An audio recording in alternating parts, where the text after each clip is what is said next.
जरांगे पाटील यांच्या आंदोलनांना समर्थन देण्यासाठी आज जालना जिल्ह्यात बंदची हाक देण्यात आली होती। या पार्श्वभूमीवर जालना जिल्ह्यातील मंठा तालुक्यात कडकडीत बंद पाळण्यात आला। मराठा समाजाला ओबीसीतून आरक्षण, हैदराबाद गॅजेट लागू करा यासह विविध मागण्यांसाठी मुक्ती संग्राम दिन 17 सप्टेंबर पासून मनोज पाटील जरांगे यांनी 6व्या वेळी अंतरवाली सराटी येथे उपोषण सुरू केले आहे। आज रविवार हा आंदोलनाचा 6वा दिवस आहे। या आंदोलनाच्या समर्थनार्थ सकल मराठा समाजाकडून रविवारी मंठा तालुक्यात बंदची हाक देण्यात आली होती।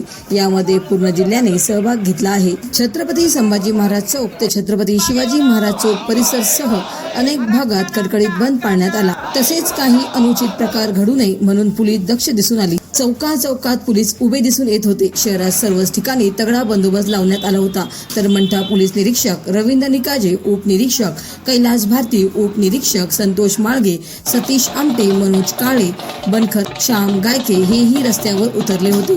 मंठा शहरातील एसटी बस सुरू होती, यामुळे प्रवाशांची ताळंबळ उडाली नाही। जालना जिल्ह्यातील अंबड, बदनापूर, भोकरदन येथेही कडकडीत बंद पाळण्यात आला। महाराष्ट्र वाईब न्यूज प्रतिनिधी गजानन माळकर, मंठा, जिल्हा जालना।